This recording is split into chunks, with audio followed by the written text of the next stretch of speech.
I'm Tom Voelk for EV Universe. Today, something a little bit more rare, the Lucid Air. It's beautiful inside, stunning on the outside, and achieves hyperspace-like acceleration. Man. The Lucid Air, a Grand Touring model in this case, grabs eyeballs like few cars I've witnessed. I like it. It's the brand again? Lucid. It is a Lucid. Brand new brand. People inherently see it as an EV, and oddly, many think it's a Tesla. Clearly it's not. The Air is a smidge smaller than Model S. Other competitors? BMW i7, Mercedes EQS, and maybe the smaller Porsche Taycan or Audi e-tron GT.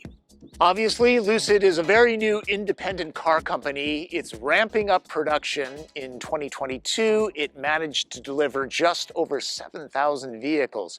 Its headquarters are in Newark, California, not that far away from Fremont. And these are built in Arizona, just outside of Phoenix in Casa Grande.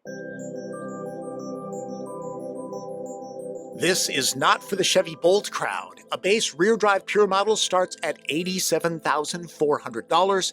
The MSRP on this Grand Touring is $140,600. This is before any incentives from Lucid or the government, all of which seem to change daily. Standard Grand Touring stuff includes Dream Drive semi-autonomous driving tech. This one's equipped with Dream Drive Pro, with enough cameras and sensors to supply a Supermax security site, including LiDAR. There's also dual-motor all-wheel drive, and Lucid's large 112 kilowatt-hour battery pack that's EPA-rated to deliver a bladder-busting 516 miles of range, the best in the business. With 819 horsepower and 885 pound-feet of instant torque, it's less expensive than buying your own roller coaster and takes up less real estate, too. That thrust is courtesy of unusually compact motors weighing around 67 pounds with the differential integrated into the rotor. The unique cooling is done near the stator's copper winding. The Sapphire model gets a 3-motor powertrain for claimed sub-2 seconds 0 to 60 runs.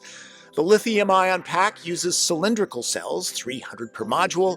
Liquid cooling is channeled through an aluminum plate on top of each module instead of around the sides of the cells, helping to keep the modules compact. Those are packaged into a composite case that's structural and curved for better aerodynamics.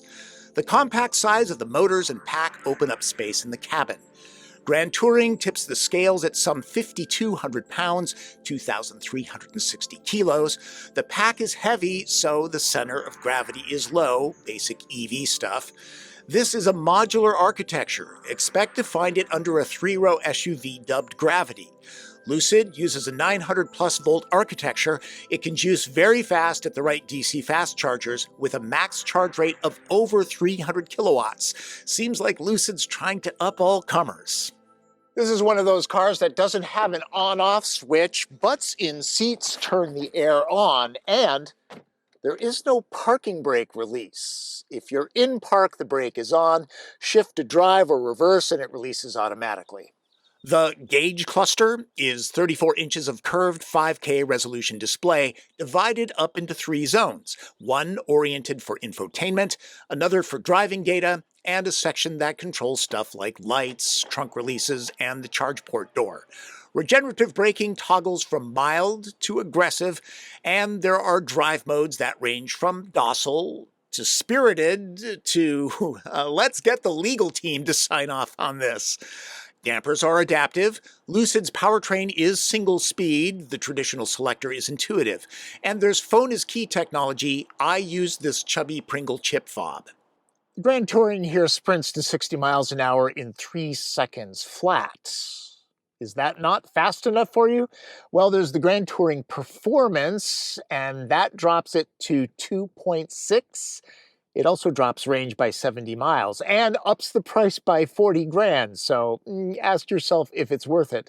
Acceleration in this is fairly violent.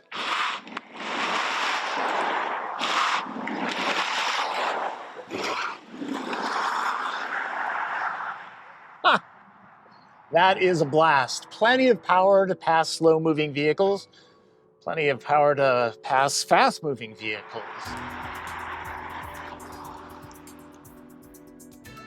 Unlike many potent cars, the Air is relaxed at slow speeds. It's a pussycat in town that can transform to a caffeinated tiger in the right conditions. That's a dynamic that even seasoned automakers don't always nail down.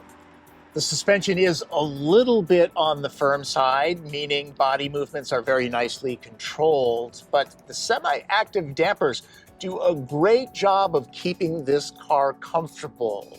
Plus, these are low-profile tires. I'm kind of surprised there aren't more sharp bumps making their way up through the seat. Steering weight is on the hefty side, something that I prefer, and there's road feel coming up through the wheel, so the Grand Touring is a fun dancing partner considering it casts a large luxury sedan shadow. Visibility is good, however, the steep rake of the glass and thick A-pillars make for a sizable blind spot forward. The Air slices through this stuff. The most aerodynamic vehicle on the road, with a coefficient of drag under 0.2. At highway speeds, about the only thing you're going to hear is the slight rush of wind over the body, and it's very faint, considering how aerodynamic this car is. The thing is, at slower speeds, like when you're driving in the city, I'm not sure that you can hear this, but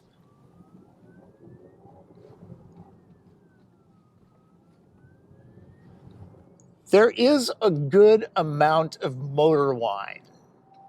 Something to think about when you're test driving this car.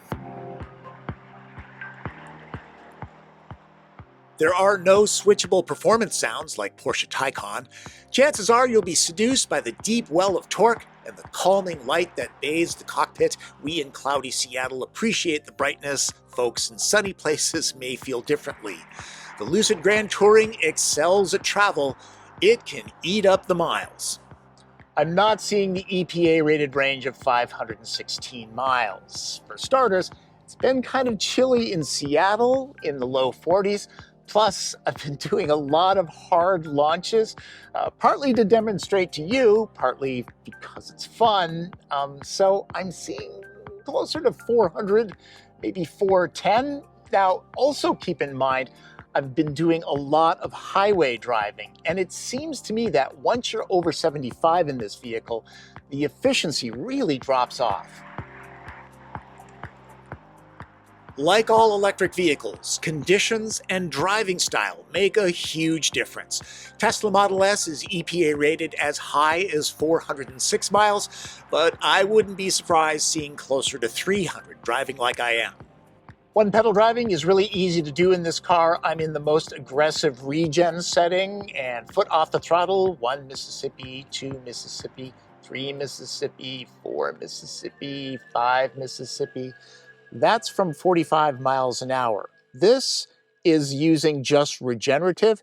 If I were to use the brake pedal, the initial travel is regenerative braking, and then it feathers into the physical disc brakes. Tesla, you're always using the physical brakes when you're using the brake pedal. With its built-in Wonderbox charger and 900+ volt architecture, Lucid claims this is the fastest charging EV available. In optimal conditions, it can take on 200 miles in 12 minutes at terminals like this. And at Electrify America stations, where charging is free for 2 years, it supports plug-in charge. So there's no apps, no cards, just plug in and juice up. The Air sits low. Most will need to duck a smidge on entry, and front space pushes some components to the cabin area, so the front isn't as open as the rear. Around 5% roomier than a Model S, it looks like the design team was shopping for an Eames chair, a new suit, and some iPads. By the way, this is not fixed in place. Good for stashing things not used much. Even these are nicely finished and lined. There are a couple nods to its Silicon Valley engineering. Lucid showrooms have virtual reality goggles to help buyers see the car that they're choosing, inside and out. The indecisive can change up the mood. The ambiance is dreamy. The light-colored fabric and carpet would be a nightmare for me to keep clean. Heated, vented, and massaging seats are covered in Napa leather. I can't remember the last time a car came with contrasting colored rear seats. There are so many things to like about this car for those that can afford it, but it's not perfect. I'll curse Elon for starting the touchscreen trend to save money on buttons. Adjusting the wheel, mirrors, and full function of the seats while driving isn't fun. At least there are a few hard buttons. This is low and way out of a driver's sightline, not ideal at high speed. I find walking up to unlock the doors or trunk using the proximity key is a game of roulette. Feeling lucky? The stubby signal stock has a wiper button that I hit by accident a couple dozen times. Also, small software issues that I did not capture on camera came and went. Lucid assures it's updating the system constantly. Android Auto and Apple CarPlay will be over-the-air updates. This is all familiar stuff to Tesla and Rivian owners. The back seat is roomy enough to play pickleball in, but the large battery pack in the Grand Touring means there's no footroom, making the seating position a little bit awkward. The smaller pack in Pure and Touring models provide footwells. There are all the amenities that 3 adults could want back here, and all will have enough room. Air has more storage than you might think, considering it's a sedan. In back, there's 22 cubic feet of space in total before these get dropped. And in front, there's 10 cubes, enough for 2 carry-on suitcases. The fledgling automaker has weathered turbulent times, and there are never guarantees of success. But something this good will have enthusiasts rooting for it. For EV Universe, I'm Tom Voelk.